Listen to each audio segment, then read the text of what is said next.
futures contract. What is futures?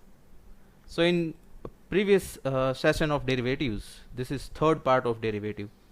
The first was only derivative, second was what is forward contract, and now third video which I am presenting here today is futures contract. Business transactions, as we have seen, there are two types of business transactions. One is cash and one is promise, that is derivative market.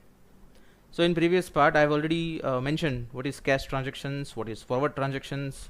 Forward are tailor-made contract. Now today this is second part which we are going to discuss is futures. What is futures? A futures contract is very similar to forward, where again there are two parties. Promise to exchange goods and services, promise to buy and sell certain amount of goods and services at a predetermined price at a predetermined date. But the difference in forward and futures are, the forward contract, it is a tailor-made and it is OTC, over the counter market, where there is no specified commodity, there is no specified date, and there is no under stock exchange. But futures contract, again similar to forward, there are two parties to buy and sell, to promise to purchase and sell specified commodity at a predetermined date at a predetermined price under the stock exchange. And that is why both the parties have to fulfill the obligation. No one can cancel the contract. And even if that means buyer and seller both are perfectly hedged, buyer will definitely able to purchase from the stock exchange, seller will definitely able to sell their commodity into the stock exchange. And even if the buyer is not buying, the exchange will buy on behalf of the buyer. So it is perfectly hedge market, which is known as a futures contract. So the counterparty risk, which was limitations of forward, there is no limitation of counterparty risk. The counterparty will definitely purchase the contract. Let us understand with the help of example. Let us assume, as you can see on the screen, assume there is a farmer, there is a merchant who is selling cashew, and he wants to sell cashew, and there was industrialist who wants to purchase cashew. So as you can see, the farmer, or you can say a seller, wants to sell cashew, industrialist wants to buy cashew, and they enter to purchase or sell. That means industrialist will buy cashew and farmer will sell the cashew. Over here, another thing which is very important in futures contract are the quantity, lot size are fixed by exchange, which was tailor-made in case of forward contract. But in futures contract, the lot size are fixed. You have to purchase within the limit or in multiple of lot size. For example, if industrialist wants to purchase 100 metric ton of cashew, and if contract in futures are 10 metric ton, that means industrialist will have to enter into 10 such futures contract. If industrialist wants to purchase 85 metric ton, then it is not the perfect hedge. Either industrialist will have to enter into 8 contract, or industrialist will have to enter into 9 contract, because each contract is of 10 metric ton. So either he can purchase 80 or he can purchase 90, but 85 will not be possible. So in case of futures, the lot size and quantities are fixed by the exchange. So let us assume the industrialist has made promise that next month, on 1st of next month, industrialist will buy, and the farmer will have to sell next month on the 1st of the date. So the farmer will definitely supply the desired quantity, and industrialist will definitely buy the desired quantity. The moment when industrialist is buying, the person that is known as a short futures, the person who is selling, and the person who is long futures, that is industrialist. So industrialist is said to be long futures, he will buy and will make payment. Farmer, seller, is known to be short seller, he will sell the commodity and receive the money. So let us understand some terminologies. In futures contract, there is underlying asset. The contract is based on some asset. Either it is cashew, or it is almond, or it is cardamom, or it is gold, silver, etc. So underlying asset is fixed. Maturity date is also given by stock exchange.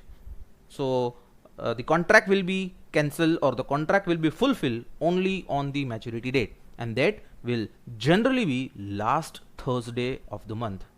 That is what I'm talking about Indian market.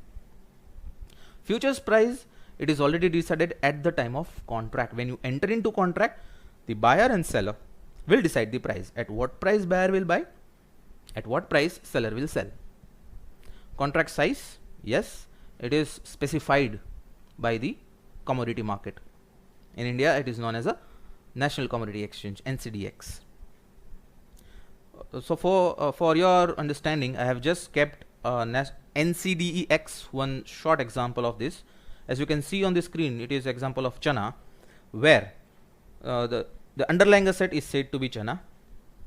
The quality is also decided, and the quality is from Bikaner chana, and there are alternative grades are also being specified by the exchange.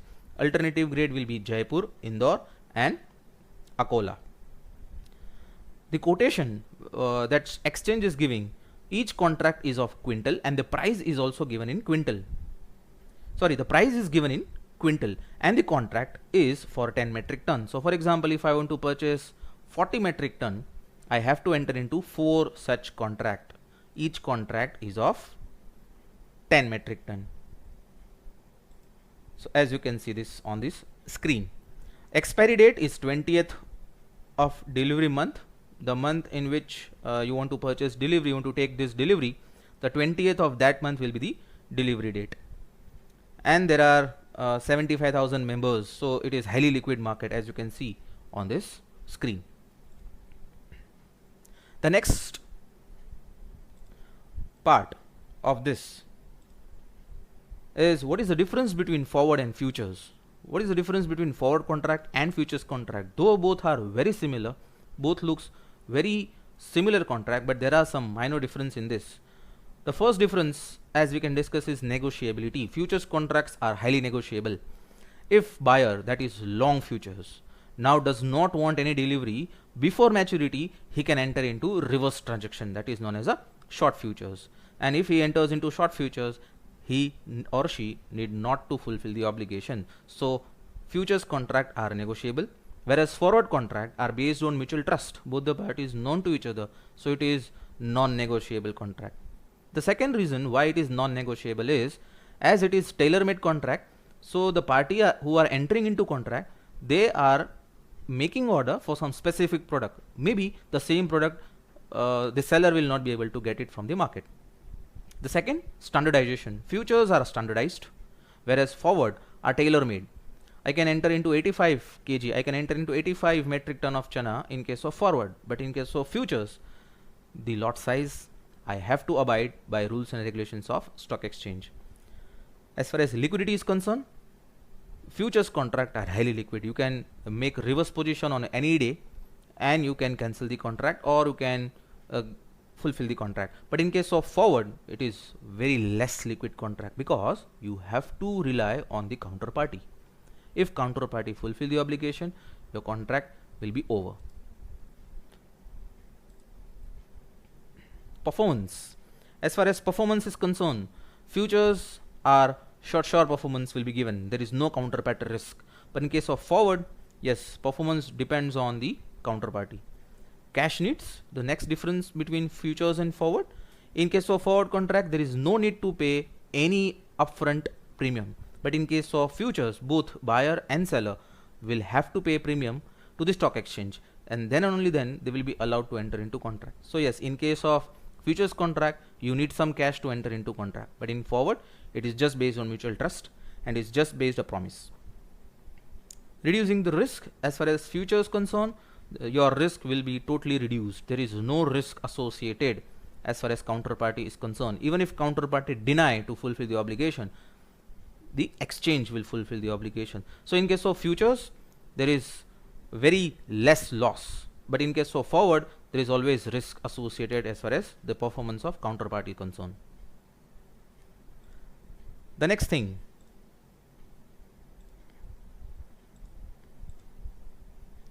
are specifications of futures contract. What are the specifications of futures contract? As I said, the underlying assets are fixed. You can enter into futures contract only and only of the specified asset. Number 2, contract size. The size is fixed. The 10 metric ton, 100 grams, 50 metric ton, etc., which is given by stock exchange. Delivery arrangement. The location is also fixed. In certain cases, in location you have to abide by the rules of exchange, but in case of forward, you can provide the commodity at any desired time and any desired place, which is based on mutual trust or mutual understanding of both the parties. Alternative grade. In case of forward, it is tailor made and the buyer will always accept the alternative grade, but in case of futures, there is alternative grade which is specified by the exchange. So if it is chana, if it is Kabuli chana, you have to supply Kabuli chana or the second alternative grade which is specified by the exchange. No other chana will be allowed, or no other chana buyer will accept from the seller. Delivery month, the same month, and generally it is last Thursday or it is specified into the exchange contract. Notification, yes, the seller will notify at which place the seller will be fulfilling or seller will be supplying this commodity. Price movement, yes, there is a daily price movement, and depending upon the price movement and depending upon the fluctuation, your margin will be settled. The initial margin what buyer and seller are giving to exchange. If the next day price in favor, you will be having profit and the profit will be added to your margin account. But in next day, if price is against your favor, then exchange will deduct the loss from your margin account. And the last is position limit. The buyer is known as long position and seller is considered to be the short position. So buyer is considered as long futures and seller will be considered as short futures. So this is what the basics of futures contract is concerned. For further details, you can visit my blogspot, as you can see this on screen, and my YouTube channel. Thank you very much for the listening. Have a nice day.